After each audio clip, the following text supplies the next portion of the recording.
had just finished my senior year in college, and as you can imagine, I just wanted to have fun and let loose. Apparently, I was not the only one so excited enough to want to let loose and get into trouble. A couple of my friends felt the same way. We met this one time and hatched a plan to just run away, camping for a couple of days. No phones, no laptops, no gadgets whatsoever.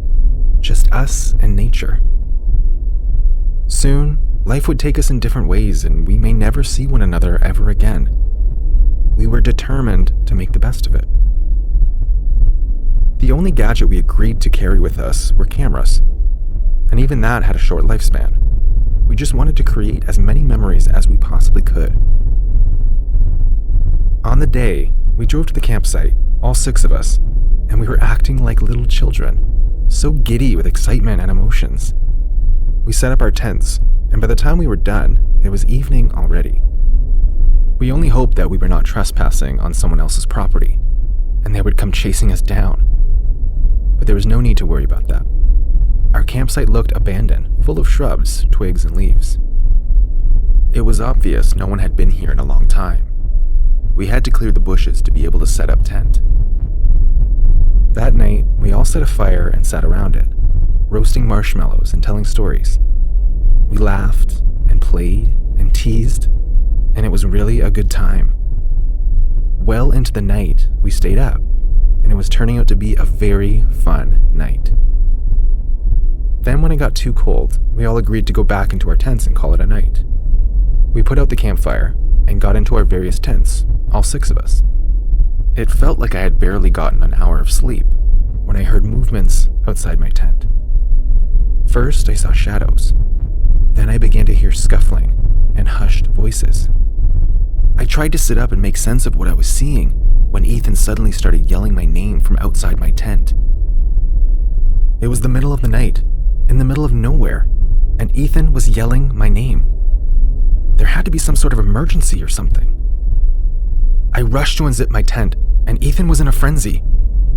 His face was red and his voice was shaky as he tried to explain that the others had been taken by some strange people. Strange people? We were the only ones here.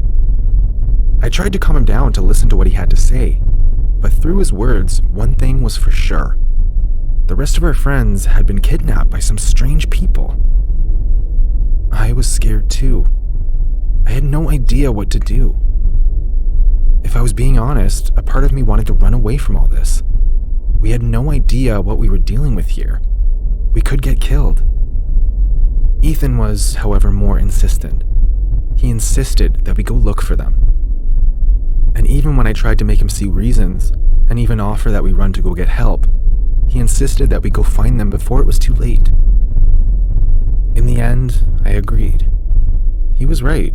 We had to go find them. But who would come to the middle of the woods just to kidnap someone? I had so many questions. We reached a strange part of the woods. It seemed like some people were here recently, because the grass and shrubs had been cleared, and there was a fairly large space in the middle of several other trees and woods.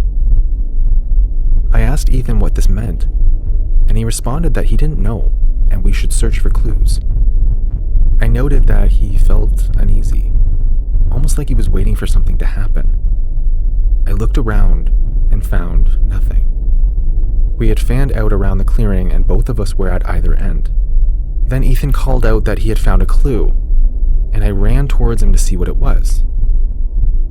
I was shocked to find all of my friends, including Ethan, all standing in a circle. They were all wearing red robes with red hoodies, and they each had an image of a third eye in the middle of their foreheads.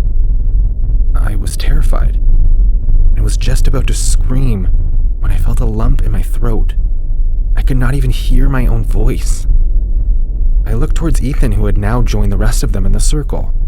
We locked eyes, and he mouthed that he was sorry to me. I still didn't understand what was going on, but in the middle of the circle, there was suddenly a ball of fire rising, and it occurred to me what this was: an occult gathering, and I was about to be initiated. Suddenly, Ethan yelled, "No!" and apparently broke the chin flow of power they were summoning, and the next thing I knew, I fell into a deep sleep. I woke up in my room with no knowledge of how I got there, or who brought me there.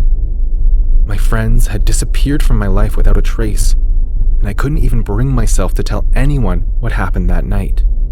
But somehow, I feel like Ethan saved me.